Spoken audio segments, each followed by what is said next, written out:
உலக தமிழ் மக்கள் உங்கள் அனைவருக்கும் எனது அன்பான வணக்கங்கள். என்ன நேயர்களே, உலகெங்கிலும் விரைவி பரவி வாழ்ந்து வந்து கொண்டிருக்கக்கூடிய எனதருமை தமிழ் சகோதர சகோதரிகள், என்னுடைய வாடிக்கையாளர்கள், சப்ஸ்கிரைபர்கள், ஜோதிட ஆர்வலர்கள், வருங்கால ஜோதிடர்கள், இவர்கள் எல்லோருக்குமே சில விஷயங்கள் கிரகங்கள் பாவக ரீதியாகத்தான் இயங்கிக் கொண்டிருக்கிறது என்பதை நாம் பல ஆண்டுகளாக சொல்லி வருகிறோம். எதிரி பாவகம், எதிரிகள் உதிரி ஆவார்களா? டிஎஸ்ஆர் அவர்கள், டிஎஸ் ராமகிருஷ்ணன் அவர்கள் டெய்லி இந்த ராசி பலன் அனுப்பும் பொழுது திருக்கணித பஞ்சாங்கம் அதுல ஒரு ராசிக்கு எதிரி உதிரி அப்படின்னு போட்டிருப்பார். அந்த எதுகை மோனையோட இருக்கும்போது அது பற்றிய வீடியோ போடணும்னு எனக்கு ரொம்ப நாள் ஆசை. எதிரி என்றால் என்ன? நமக்கு ஆப்போசைட் பர்சன், அவனை நாம ஜெயிக்கணும். நேருக்கு நேராக நின்று ஜெயித்தல், மறைமுகமான நின்று ஜெயித்தல், அதே மாதிரி தேர்ட் பர்சன், மூன்றாவது நபரை வைத்து பேசி எதிரியை வெல்லுதல், இப்படிலாம் நிறைய பாவக ரகசியங்கள் ஜோதிட சாஸ்திரத்துல சொல்லப்பட்டிருக்கு. இதெல்லாம் நீங்க தெரிஞ்சிருக்கணும். தெரியும் பொழுது நீங்கள் பிறக்கும் பொழுதே உங்களுடைய எதிரி எப்படி இருக்கிறாரு. இப்போ 1ஆம் பாவகம், இப்போ நீங்க தான் 1ஆம் பாவகம்னு வைங்களேன். 1 இதான் லக்கணம். யாருடைய லக்கணம் லான்னு எங்க போட்டிருக்கிறதோ அதுதான் 1ஆம் பாவகம். இந்த பாவகத்திலிருந்து தான் 7 எதிர்பாவகம், எதிர்பாலினம், எதிர்பாவகம். இப்ப இவர் ஒரு ஆண் அப்படின்னா 7ஆம் பாவகம் பெண்.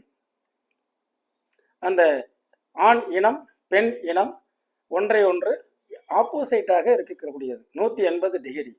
ரெண்டும் ஒன்றிணையுமா? இணையாது. ரெண்டுமே ஒன்றிணையாது. ஒன்று கணவன், இன்னொரு மனைவி, இப்படியாக தான் ஒன்று சேர முடியும். சரிங்களா? ஆக இந்த 7ஆம் பாவகம் எதிர்பாவம், எதிரி என்று சொல்லக்கூடாது, ஆப்போசைட். அடுத்தது 6ஆம் பாவகம், இதுதான் எதிரி பாவகம். கடன், நோய், எதிரிகள் என்றெல்லாம் கொடுக்கப்பட்டிருக்கிறது அல்லவா ஜோதிட சாஸ்திரத்துல. இந்த எதிரி பாவகம் 6ஆம் பாவகம். 7ஆம் பாவகம் 6ஆம் பாவகம் எதிரிகள். இந்த பாவாதிபதிகள் வலிமையாக இருந்தால், அதாவது சுருக்கமா சொன்ன 6ஆம் பாவாதிபதி வலிமையாக இருத்தல். 6ஆம் பாவாதிபதி இந்த இடத்துல சுக்கிரன் உச்சம், இதுதான் 6ஆம் பாவகம். இதனுடைய வீட்டுக்கு அதிபதி யாருன்னா சுக்கிரன். அவர் இந்த இடத்துல வலிமையை பத்தி பேசணும்னா இந்த இடத்துல உச்சம். அதே மாதிரி 6ஆம் பாவாதிபதி 6ஆம் இடத்தில் ஹர்ஷ யோகம், ஹர்ஷ யோகம், அரசனை போல் வாழ்வான். இப்போ 6ஆம் பாவாதிபதி உச்சம் பெற்று 4இல் இருக்கிறது ஒரு விஷயம். 6ஆம் பாவாதிபதி 11ஆம் இடத்தில் இருந்தால் இதனுடைய பலன் வேற. 6க்குடையவன் 4இல் இருந்தால் இதனுடைய பலன் வேற. 6க்குடையவன் 6ஆம் இடத்திலேயே இருந்து விட்டால் அதனுடைய பலன் வேற. இது எதிரி தன் சொந்த வீட்டிலேயே இருப்பதை குறிக்கும்.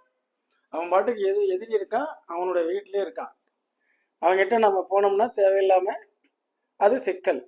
ரைட். 6க்குடையவன் அந்த இடத்தில் இருந்து லாபஸ்தானம் 11ஆம் இடமாக லக்னத்துக்கு 4இல் இருக்க 6ஆம் பாவகம் என்பது எதிரிகள், வீடு, வீட்டை சுற்றி எதிரிகள், வாகனம், வாகன சம்பந்தப்பட்ட பிரச்சனைகள், இவை அனைத்தையும் நாம் எதிர்கொள்ள வேண்டிய சூழ்நிலைக்கு ஆளாகிறோம்.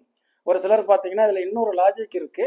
6 எதிரிங்கிறது எதிரி மட்டும் அல்ல, வீடு, வாகனம், இதெல்லாம் கடன்ல இருக்கு. அதே மாதிரி நோய்க்கும் அதுதான். 6 வலுவா இருக்கு.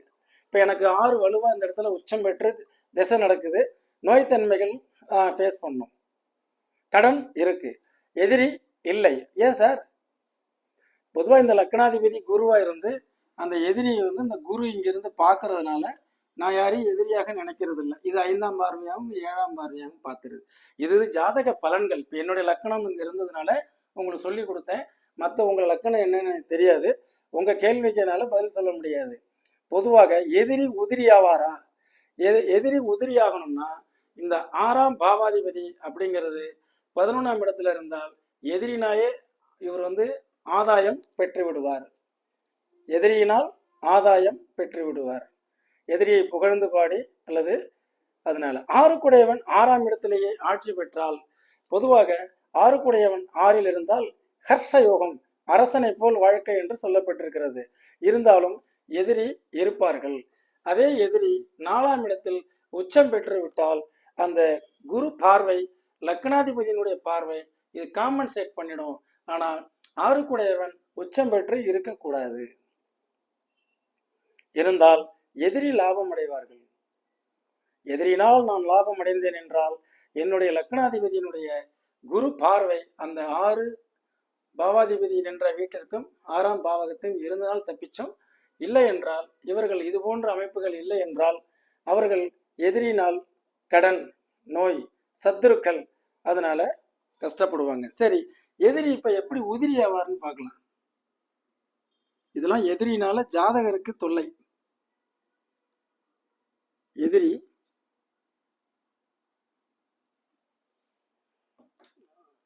இப்ப உதாரணத்துக்கு ஒரு கும்ப லக்கணம், எந்த லக்கணமாக வேணாலும் இருங்க. இது 6ஆம் இடம், இதான் எதிரி. 6ஆம் பாவாதிபதி சந்திரன் இந்த இடத்துல போய் 6 10, ஆனால் நீசம் பெறுகிறார். நீசம் என்றால் எதிரி உதிரி ஆயிடுவார். அப்போ கும்ப லக்கணம், விருச்சிக ராசி, உங்களுக்கு எல்லாம் எந்த அளவுக்கு எதிரி இருக்காங்கன்னு பாருங்க. ஆக எல்லாருக்கும் ஒரே மாதிரி இருக்குமானா இருக்காது. ஏன்னா 6ஆம் பாவகத்தில் உள்ள கோள்கள், 6ஆம் பாவாதிபதி ஏறிய நட்சத்திரம், 6ஆம் பாவாதிபதி நின்ற வீடு, 6ஆம் பாவாதிபதியினுடைய நட்சத்திர அதிபதி அவங்க இருக்கக்கூடிய நிலை, 6ஆம் பாவாதிபதியுடைய தசாபுத்தி நடக்கிறதா, இதெல்லாம் பார்த்தாதான் ப்ரெடிக்ஷன்ஸ். அது ஜாதகம் பார்க்கும்பொழுது இது ஜென்ரலா ஜோதிட ஆர்வலர்களுக்கு புரிய வைப்பது. ஒரு லக்கணத்திற்கு 6th ஹவுஸ் லார்ட் இங்கே பலவீனமாக நீசமாகிவிட்டால் உங்களுடைய எதிரி பலமிழந்து விடுவார், நீங்களே அங்கு பலமாக இருப்பீர். இதுதான் லாஜிக். சரி, இந்த 6ஆம் பாவாதிபதி 8ஆம் இடத்தில் 12ஆம் இடத்தில் இருக்கிறார். 3, 6, 8, 12 இது எல்லாமே ஷேடோ பிளேஸ். ஆக இப்ப இந்த 6 8 இருந்தால் உங்களுக்கு அந்த திசை நடக்குது, சந்திர திசை. 6 8 சந்திரன், 6ஆம் பாவாதிபதி சூரிய திசை, உத்தரம் முடிஞ்சு அடுத்தது சந்திரன். சின்ன வயசுல நடக்குன்னு வைங்க. 6 8 இருந்தால் நோய்களோ, எதிரிகளோ, கடன்களோ, சிறு பிள்ளை பிராயத்தில் ஏதாவது இனம் புரியாத வியாதிகள், அது எல்லாமே அந்த 8 இருக்கும்போது வந்து வந்து சோடு தெரியாமல் ஓடிவிடும். அப்ப எதிரி உதிரி ஆயிடுறாரா? 6 பொதுவாக 8ஆம் இடத்திலோ 12ஆம் இடத்திலோ இருக்கிறாங்க அப்படின்னா அந்த எதிரி பலமிழந்து உதிரியாகி விடுவார். எதிரி உதிரியாக வேண்டும் என்றால் அந்த பாவாதிபதி வலிமை இழக்க வேண்டும். 3, 6, 8, 12லேயே மறைந்து விட்டால் அவர் உதிரியாகி விடுவார். 6ஆம் பாவாதிபதி ஆட்சி உச்சம் கேந்திர திரிகோணம் பெற்று வலிமையாக இருக்குமேயானால் எதிரி பலமடைவான், ஜாதகர் தோர்த்து விடுவார். இதுதான் இந்த லாஜிக். அதே மாதிரி 6ஆம் பாவாதிபதியினுடைய வலிமையை பார்த்தோம். அதே மாதிரி 6ஆம் பாவாதிபதியினுடைய இது பார்த்தோம், டெபிலிட்டிஸ், பலவீனம். 6ஆம் பாவாதிபதி பலவீனம். சரி, 6ஆம் பாவகத்தில் நின்ற கோள்கள் சார், இந்த இடத்துல கேது, சந்திரன். இப்ப இந்த 6ஆம் பாவகத்துக்கு நீங்க என்ன சொல்ல வர்றீங்க? பொதுவா லக்னத்துக்கு 6ல் கோள்கள் இருந்தால் கோள்களுக்கு தக்கவாறு அதனுடைய குணங்களுடைய கிரானிக் டிசீஸ், நாள்பட்ட நோய்கள், அதே மாதிரி ஏதாவது நம்மளுடைய வாழ்க்கையில சிறு வயதிலிருந்தே நன்கு பழகி அவருடன் விரோத போக்கை கடைசி வரை கடைபிடிக்கக்கூடியவராக இருக்கும். எனக்கு தெரிஞ்சு நாங்கள் ஒரு 10-11 வயசோட பேசி முடித்தோம். அதனாலேருந்து இன்னைக்கு வரைக்கும் பேச்சுவார்த்தை கிடையாதுங்க. ஓ அப்படியா? அது எப்படி அம்மா வழி உறவா? ஆமாங்க, சந்திரனோட கேது சேர்ந்துருச்சு. அம்மாங்கிறது சந்திரன், கேதுங்கிறது டிஸ்கண்டினியூ பிளானட். தாய் வழி உறவு அவ்வளவு சிறப்பாக இருந்திருக்காது அப்படின்னா கடைசி வரைக்கும் அது ஆரம்பத்திலேருந்தே விட்டல சார். தாய் மாமனும் சரி, அது என்னன்னே தெரியல. இதுக்கெல்லாம் நம்ம ஜாதகத்தில் தெரிஞ்சுக்கிட்டோம்னா நம்ம பாட்டுக்கு நம்ம வேலையை பார்த்துட்டு போயிட்டு இருக்கலாம். அந்த உலகம் பேர் அண்டம், அது பெருசு. இவர் பாட்டுக்கு அவங்க அம்மா வர்க்கத்து உறவை நினைச்சு நினைச்சு நினைச்சு ஏன் இந்த மாதிரி ஆச்சு, ஏன் இந்த மாதிரி ஆச்சுன்னு அழுதுகிட்டே இருந்தா ஜோதிடம் என்றால் என்ன? கோள்களின் கோலாட்டங்கள் உங்களுடைய ஜாதக அடிப்படையில் உறவுகளை மேம்படுத்துமா, உறவுகளை பிரித்து வைக்குமா? இந்த 6ஆம் பாவாதிபதி வலிமை இழந்து விட்டால் உங்களுடைய எதிரிகள் எல்லாமே உதிரிகள் ஆகி விடுவார்கள். 6ஆம் பாவாதிபதி பலம் அடைந்து விட்டால், அதாவது வலிமை இழந்து விட்டால் எதிரி உதிரி. ஆனா பலமாகி விட்டால் அது உங்களுக்கு ஆபத்து. 6ஆம் பாவகம் கெட்டுவிட்டால் ஏதாவது ஒரு கிரானிக் நாள்பட்ட நோய்கள், ஏதாவது ஒரு கடைசி வரைக்கும் ஏதாவது நமக்கு எனிமீஸ் இவங்க இருந்துகிட்டே இருப்பாங்க. எந்த லக்கணமா இருந்தாலும் சரி. லக்கணம் 6ல் கேது, ராகு, சனி, சந்திரன், இதெல்லாம் மறைமுக எதிரிகள் அவங்களுக்கு இருப்பாங்க. 6ஆம் பாவகம் மறைமுக எதிரிகள் அப்படின்னா நேருக்கு நேரம் நல்லா பேசுவாங்க. மாப்பிள்ளை நல்லா இருக்கீங்களா? நல்லா இருக்கேன். பிஸ்னஸ் எல்லாம் எப்படி போயிட்டு இருக்கு? எல்லாம் உங்க புண்ணியத்துல நல்லாவே போயிட்டு இருக்கு. போகும் இருக்கட்டும் அப்படின்ட்டு போய் இந்த ஷேடோ பிளேஸ் 6ஆம் இடத்தில் ஷேடோ பிளானட்லாம் இருந்து இதுல ஏதாவது சனியோ ராகுவோ போன்ற திசைகள் ஏதாவது நடக்கும் பொழுது அவர் என்ன ப்ராடக்ட் பண்றாரோ அதை விட இவர் ஏதாவது ஒரு டூப்ளிகேட் ப்ராடக்ட் ஒன்று பண்ணி அதை மார்க்கெட்ல ஒரு நலிவடைய செஞ்சு வச்சிருவாங்க. இதுதான் மறைமுக எதிரி. இவங்க நல்லா தான் பேசிக்குவாங்க. அதே மாதிரி பார்த்தீங்கன்னா வேற லெவல்ல அவங்களுக்கு பிரச்சனைகளை எதிர்கொள்ளும். இப்போ 6ஆம் பாவகத்தில் இருக்கக்கூடிய கோள்களை உன்னிப்பாக கவனிக்க வேண்டும். சார் அது சொல்றீங்க, 6ஆம் பாவகத்துல சுப கோள்கள் இருந்தால் என்ன பண்ணும்? அது நல்ல கேள்வி தானே. குரு இருக்கிறார், லக்னாதிபதியே 6ல் இருக்கிறார். யார் ஒருத்தவங்களுக்கு தன்னுடைய லக்னாதிபதியே 6ஆம் இடத்தில் இருக்கிறாரோ அவர்கள் சிங்கத்தை அதனுடைய குகையில் சென்று சந்திக்கக்கூடிய வல்லமை வாய்ந்தவர்கள்.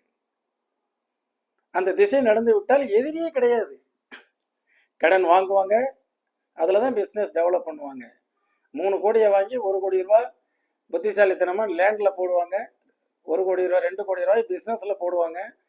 பிசினஸ் லாஸ் ஆச்சுன்னா லேண்டை வித்து கடனை அடிச்சிடுவாங்க. இப்போ லக்னாதிபதி 6ல், கடன்காரனை அவர் இடத்துல போய் சந்திச்சு செயல்படுறது. இப்போ லக்னாதிபதியினுடைய 6ஆம் பாவம், இந்த 6ஆம் பாவகத்துல இன்னும் நல்ல கோள்கள்லாம் இருக்கு அப்படின்னா சுக்கிரன் இருக்கு. மீன லக்னத்திற்கு அட்டமாதிபதி.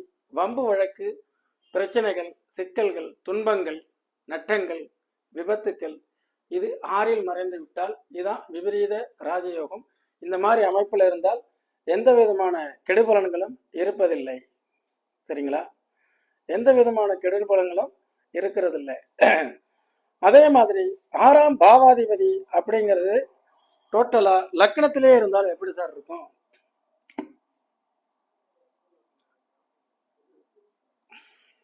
ஆறுக்குடையவன். இந்த லக்கணத்துக்கு ஆறுக்குடையவன் யாருன்னு கேட்டீங்கன்னா இந்த லக்கணத்துக்கு சூரியன்.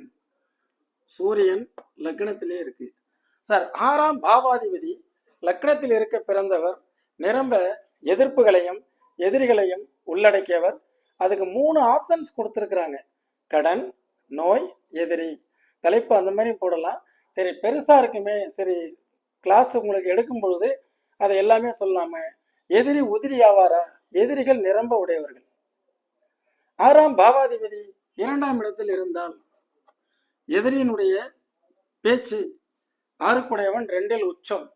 அப்ப பேச்சு அந்த இடத்துல உச்சமாக இருக்கிறதுனால உங்களுக்காக அந்த எதிரிகளினுடைய குரல் ஒலிக்கக்கூடியதாக இருக்கலாம். அடுத்தது 3ஆம் இடத்தில் இருப்பதால், 6குடையவன் 3ஆம் இடத்தில் இருப்பதால் இந்த 3ஆம் இடம் என்பது ஷேடோ பிளேஸ், மறைவு ஸ்தானம். ஆக அவங்களால உங்களுக்கு எந்த பிரச்சனைகளும் உங்களுக்கு பெருசாக வராது. 6குடையவன் 4ல் இருந்தால் கடன் வாங்கி அதன் மூலம் இடம் வாங்கி வீடு கட்டி வாகனத்தை ஓட்டுவார்கள். 6ஆம் பாவாதிபதி 5ஆம் இடத்தில் இருந்தால் பூர்வீக சொத்து, முன்னோர்களுடைய சொத்து, முன்னோர்கள் அதன் மூலம் சத்துருக்கள் ஏற்பட்டு அதனோட கோர்ட்டு கேஸ் என்று செல்வார்கள். 6ஆம் பாவாதிபதி 6ஆம் இடத்திலே இருந்தால் நல்ல விஷயம், ஹர்ஷயோகம் சொன்னோம். அதே 7ஆம் இடத்தில் இருந்தால் மனைவி, நண்பர்கள், கூட்டாளிகள், கூட்டு தொழில், அதனால சிக்கல்களை ஏற்படுத்தும். 6குடையவன் 8ல் இருந்தால் எந்த கோர்ட்டுக்கு போனாலும் கடைசியில நீங்க தான் ஜெயிப்பீங்க. 6குடையவன் 9ஆம் பாவகத்தில் இருந்தால் தந்தை வழி, தகப்பன் வழி, அதே மாதிரி தூரதேசத்தில் பிரயாணம், அதனால் சத்துருக்கள், எதிரிகள் உருவாவார்கள். 6குடையவன் 10ல் இருந்தால் தொழில் வகை போட்டியாளர்களை நீங்கள் எதிர்கொள்ள வேண்டும். 6குடையவன் 11ஆம் இடத்தில் இருந்தால் எதிரினாலேயே இந்த ஜாதகருக்கு லாப மேன்மைகள் ஏற்படும். 6 12 இருந்தால் ஒரு ஷேடோ பிளேஸ் மறு ஷேடோவுக்கு போயிடுச்சுன்னா டோட்டலா அதனால எதிரி உதிரி ஆவார்கள். என்ன நேயர்களே, எளிமையாக அதே மாதிரி விளக்கமாக உங்களுக்கு புரியும்படியாக சொல்லியிருக்கிறேன். அடுத்து இன்னொரு பாவக ஆய்விலே மீண்டும் சந்திக்கிறேன். என்றும் உங்கள் ஜோதிட வாழ்வியல் ஆலோசகராக. நன்றி, வணக்கம்.